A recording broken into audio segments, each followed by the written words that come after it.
रुतबा मेरे सर को तेरे संविधान से मिला है। औरों को मिला होगा वो किस्मत मुकद्दर से मिला होगा, लेकिन मुझे तो ये मुकद्दर भी तेरे संविधान से मिला है, तेरे संविधान से मिला है। सभी साथियों को नमो बुद्धाय और जय भीम। मित्रों, हम सबके मसीहा बोधिसत्व संविधान के शिल्पकार बाबा साहब डॉक्टर भीमराव अंबेडकर का जन्म उत्सव शीघ्र ही आ रहा है। 14 अप्रैल को जो हैं हम 14 अप्रैल 1891 को बाबा साहब का जन्म महू के अंदर मध्य प्रदेश में होता है और इनका जन्म महार जाति के अंदर होता है। और उस समय जो इनका तबका था, जो समाज था, वो अस्पृश्य जाति के अंदर आता था। और ये कहा जाता है कि उस दौर तक किसी भी व्यक्ति ने, महार जाति के किसी भी बंदे ने, किसी भी बालक ने कॉलेज में प्रवेश नहीं लिया था, क्योंकि उस समय शिक्षा की वो व्यवस्था ही थी जहाँ कुछ विशेष वर्ग के लोगों को ही शिक्षा का अधिकार था। बाबा साहब के पिताजी सेना के अंदर सूबेदार थे और उनके प्रभाव के कारण बड़ी मुश्किल से एक इंग्लिश माध्यम में, अंग्रेजी माध्यम के विद्यालय में उन्हें प्रवेश मिलता है और तब जाकर बाबा साहब को शिक्षा की राह मिलती है। कुछ लोग कहते हैं कि बाबा साहब दलित वर्ग के नेता हैं, वो सबसे बड़े मूर्ख हैं कि बाबा साहब के योगदान को हम किसी भी समाज विशेष में बांध कर यदि रखते हैं तो शायद हम उनके बारे में कुछ जानते ही नहीं हैं। हमें उनके बारे में जानने की आवश्यकता है। बाबा साहब को कोलंबिया यूनिवर्सिटी ने पिछले 300 वर्षों के आधार पर, जो उनके बच्चे वहाँ से पढ़ के निकले, उनकी लिस्ट के आधार पर ये एड्रेस किया कि इस कोलंबिया यूनिवर्सिटी का सबसे सर्वश्रेष्ठ बालक कौन है। तो उस लिस्ट में बाबा साहब का नाम सबसे नंबर 1 पे आता है और इन्हें सिंबल ऑफ द नॉलेज का खिताब दिया जाता है। अब हमारे लिए बड़े गर्व की बात यह है कि भारत का वो व्यक्ति, वो बालक विश्व में सर्वश्रेष्ठ बुद्धिमान लोगों की श्रेणी में आता है। इससे पहले कोई भी व्यक्ति विदेश में जाकर अस्पृश्य वर्ग से नहीं पढ़ पाया था। एक बहुत लंबा इतिहास है और लोग बाबा साहब को एक सीमित दायरे में बांधकर पढ़ने का प्रयास करते हैं, जो कि गलत है। बाबा साहब के जीवन में कुछ घटनाएं ऐसी हैं जिन्हें हम देखें और उसके आधार पर उसका आकलन करें तो हम देखेंगे कि बाबा साहब ने इस देश के तमाम वर्ग के लोगों के लिए अनेक कार्य किए। बाबा साहब की जो 14 अप्रैल 1891 की तिथि को हम जन्म उत्सव के रूप में मनाते हैं। बाबा साहब को 1990 में भारत रत्न के अवार्ड से सुशोभित किया गया और इस दिन को राजकीय अवकाश के रूप में घोषित किया गया। बाबा साहब का जन्म एक हिंदू परिवार के अंदर होता है और जिस परिवार को अस्पृश्य माना जाता है कि उस समय उस समाज के लोगों को अनटचेबल की श्रेणी में रखा गया था। तो बाबा साहब का इतिहास यदि हम पढ़ेंगे, मानते हैं कि कितना उन्हें शोषण का शिकार होना पड़ा। अपने एजुकेशन के दौर में उन्हें कक्षा से बाहर रह करके बैठ करके पढ़ने को मजबूर किया गया। और बाबा साहब के बारे में कहा जाता है कि जब उन्हें पानी भी ऊपर से पिलाया जाता था और जिस दिन पानी पिलाने वाला चपरासी छुट्टी पे होता तो उस दिन पूरे दिन उन्हें बिना पानी के रहना पड़ता। अपनी खुद की दही पट्टी ले जानी पड़ती और उसी पर बैठकर बोरे पर वो पढ़ाई किया करते थे। जिस बालक को विद्यालय के टीचर पढ़ाने को तैयार नहीं थे, आज वही विद्यालय, विश्वविद्यालय उन बाबा साहब की पुस्तकों को पढ़ाने के लिए मजबूर है। दुनिया की ऐसी कोई विश्वविद्यालय नहीं है जिसके अंदर बाबा साहब को नहीं पढ़ाया गया हो। ऐसा कोई कॉलेज आपको नहीं मिलेगा, इंडिया में ही नहीं बल्कि विश्व में, जहां बाबा साहब के बारे में नहीं पढ़ाया जाता हो। यदि हम बात करें उनके योगदान को, तो बाबा साहब ने महिलाओं के लिए सबसे महत्वपूर्ण काम किया। महिलाओं को उन्होंने प्रसूति अवकाश मैटरनिटी लीव का अधिकार दिलाया। जो आज महिलाएं प्रसव के दौरान 6 माह का अवकाश लेती हैं सवैतनिक, ये बाबा साहब के देन है। महिलाओं के लिए हिंदू कोड बिल लाए।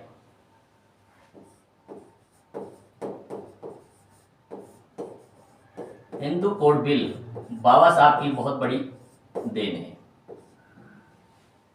इस बिल के आधार पर भारत की महिलाओं के साथ जो धार्मिक आधार पर जो भेदभाव था, इक्वलिटी की बात नहीं थी, वहां पर लड़कियों को दोयम दर्जे का इंसान माना गया था।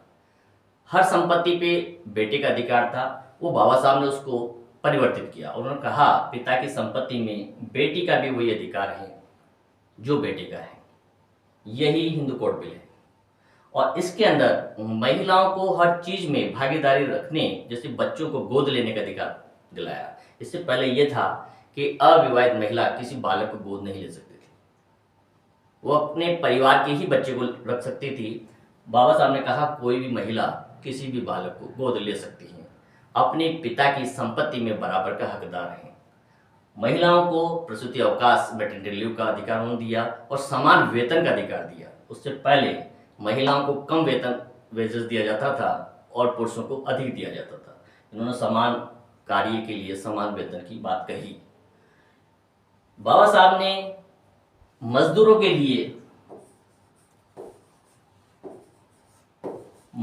लिए इन्होंने ट्रेड यूनियन का बात कही, ट्रेड यूनियन बनाई और उसमें ये कहा कि प्रत्येक कार्यालय या किसी भी कारखाने के मालिक को ट्रेड यूनियन बनाने का अधिकार देना चाहिए कर्मचारी को, जिससे कि वो अपनी बात प्रबंधक के सामने रख सके कि उनकी क्या मांग है, उनको डेली बेसिस पे कितना वेतन मिले और किस प्रकार के नियम हो उसके हो। तो इस प्रकार से ट्रेड यूनियन बनाने का अधिकार जो है बाबा साहब ने मजदूर, उसमें सभी प्रकार के कर्मचारी आ जाते हैं। तो ये कहना बेमाने है कि बाबा साहब ने किसी एक वर्ग विशेष के लिए ही कार्य किया है। बाबा साहब ने संपूर्ण देश के सभी प्रकार के कर्मचारियों के लिए जो पेंशन की व्यवस्था है बाबा साहब ने की। एम्प्लॉयमेंट ऑफिस जो रोजगार कार्यालय जो गठित किए गए हैं उसकी व्यवस्था बाबा साहब के द्वारा की गई। बाबा साहब की जो पुस्तक है प्रॉब्लम ऑफ द रुपीज, उसके आधार पर रिजर्व बैंक की स्थापना की, जो कि रिजर्व बैंक का गठन किया गया। तो रिजर्व बैंक के द्वारा जो देश की अर्थव्यवस्था की जो बात की जाती है तो वो बाबा साहब की बहुत बड़ी देन है। बाबा साहब के बारे में यदि हम माने तो बाबा साहब का योगदान इस देश के तमाम वर्ग के विकास के लिए रहा है। और बाबा साहब का मानना यह था कि देश में जितनी भी लोग हैं सबको इक्वलिटी का अधिकार होना चाहिए।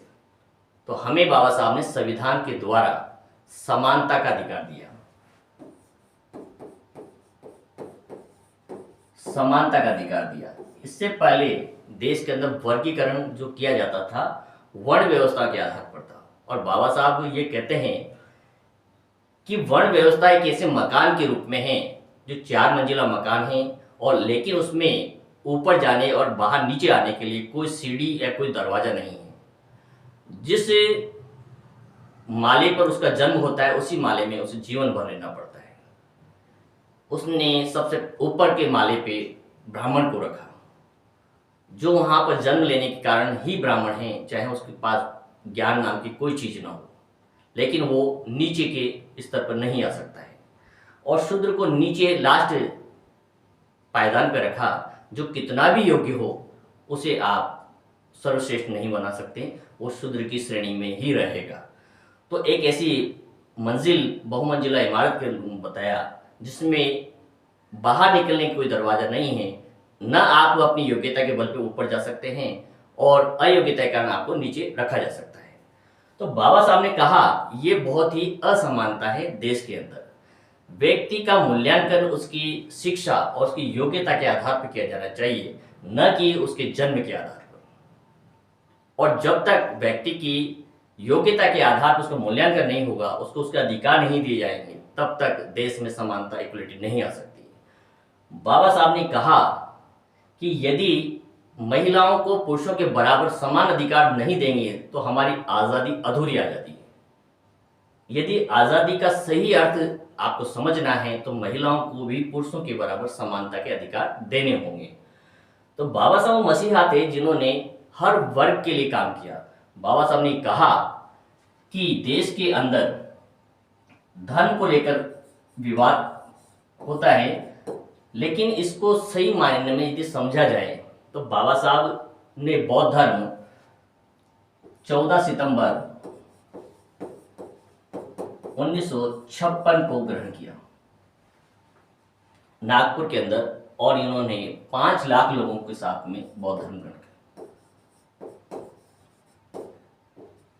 क्योंकि एक वो दौर था जब बाबा साहब ने 5 साल तक कालाराम मंदिर के अंदर प्रवेश करने के लिए बड़ा संघर्ष किया, और 5 साल के बाद ही परिणाम निकले कि केवल जाति विशेष के आधार पर ही बाबा साहब को उसमें प्रवेश करने से वंचित कर दिया गया। तो बाबा साहब ने ये कहा उस समय 1930 में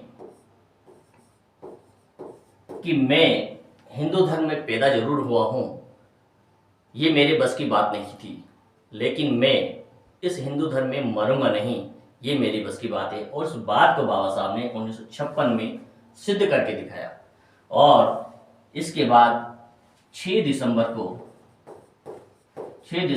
1956 को ही बाबा साहब की मृत्यु हो जाती है। इतने कम कार्यकाल में बाबा साहब को इस धर्म के प्रचार का अवसर मिला। यदि यह समय 2-5 साल और होता तो परिस्थितियां कुछ और होती। तो कहने का तात्पर्य यह है मित्रों कि बाबा साहब के योगदान को एक जाति विशेष, एक वर्ग विशेष से सीमित करके यदि हम मानते हैं, उसका मूल्यांकन करते हैं, तो शायद हम बहुत बड़ी गलती कर रहे हैं। बाबा साहब वो मसीहा है, देश के वो पहचान है जो विश्व के अंदर भारत को विश्व गुरु बनाने की ओर ले जाती है। और बाबा साहब का योगदान हम सब के प्रति है, हम सब उसके प्रति ऋणी हैं, और हमारा कर्तव्य है कि बाबा साहब की जो जयंती मनाई जाए वो इस प्रकार से मनाई जाए, एक भव्य तरीके से मनाया जाए, एक इतिहास बन जाए। और शहरों में अलग अलग गुटों में बंटकर यदि टुकड़ों में आप किसी आयोजन को करते हैं तो आपकी शक्ति शून्य हो जाती है। जो भी शहर में आप रहें, आप एकजुट हुए, एक मंच पर आए और एक भव्य तरीके से बाबा साहब के जन्म उत्सव को मनाएं, जो एक इतिहास लिखा जाए, तो हमारी सही श्रद्धांजलि बाबा साहब के प्रति होगी। हमें लगता है कि आप अपना योगदान देंगे और बाबा साहब से जो हमें मिला है उसे समाज तक लौटाएंगे, पे बैक टू सोसाइटी कराएंगे। बाबा साहब ने एक ही नारा दिया 1942 में कि शिक्षित बनो और संगठित रहो और संघर्ष करो। तो शिक्षित तो शायद हमारा समाज हो चुका है, लेकिन संगठन के लेकर अभी उलझन में है। हर व्यक्ति अपना संगठन बनाने में लगा है, जिससे समाज की शक्ति विहीन होती जा रही है। और जब तक कोई भी समाज संगठित नहीं होगा तब तक उसको राजनीतिक पकड़, राजनीतिक ताकत उसके हाथ में नहीं आ सकती है। और जो सत्ता में काबिल समाज होता है उसके साथ कभी अन्याय नहीं होता है। जो बिखरा हुआ समाज होता है, बिछड़ा हुआ होता है, उस समाज के साथ हमेशा अन्याय होता है, ये सर्व सत्य है। तो बाबा साहब के इस स्लोगन को याद रखें कि शिक्षित रहें, शिक्षित बने, संगठित रहें, संगठित रहें और संघर्ष करें।